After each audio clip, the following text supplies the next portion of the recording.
my goal for this assignment is to take what I learned about interviews and apply it to actual situation.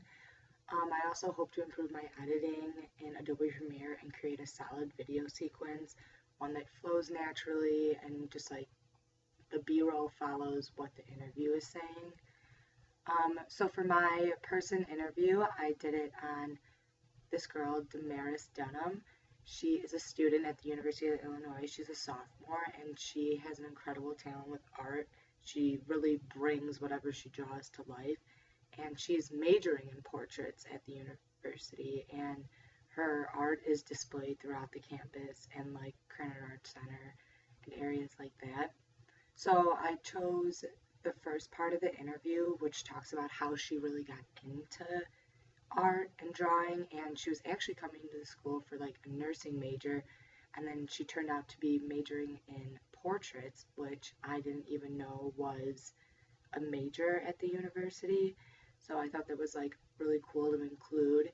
And then I kind of cut it after that, and then I asked her the question like what she hoped people would get out of her art, and she started going into how she wanted to make it different than pictures, so different when like taking pictures of the camera.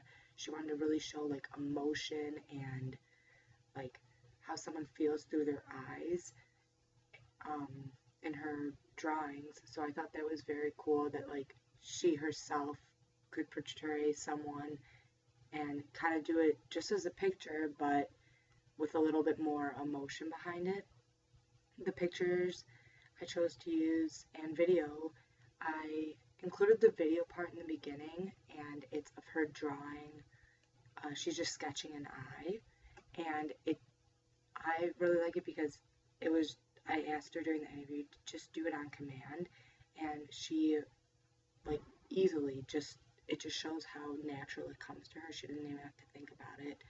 And then the other pictures I included were of her art that she has drawn, and I thought these were really important because these were portraits that she was showing, and it just shows, like it just goes with the video sequence.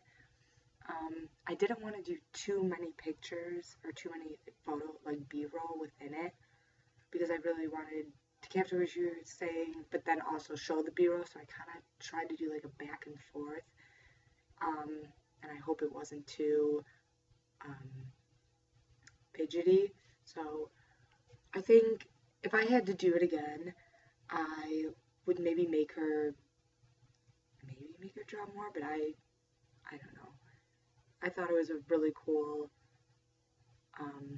assignment. I really liked it. You gotta hear about someone that's different and has a talent, and you think you know something about someone. Like I went into it knowing she was an art major, but I didn't know she was a portrait focus, and it's really cool to like kind of incorporate like the photos and like show different ways to do it, because I had to use Keynote because my pictures weren't big enough to go within it. So overall, it's further strengthening my knowledge of how to use like things like Adobe Premiere and like more photo editing, Photoshop, and also to syncing the voice with voice from the recorder as well with the camera, which was kind of a challenge, but it shows how it does make sense if you do the process right and do the clap. So I really like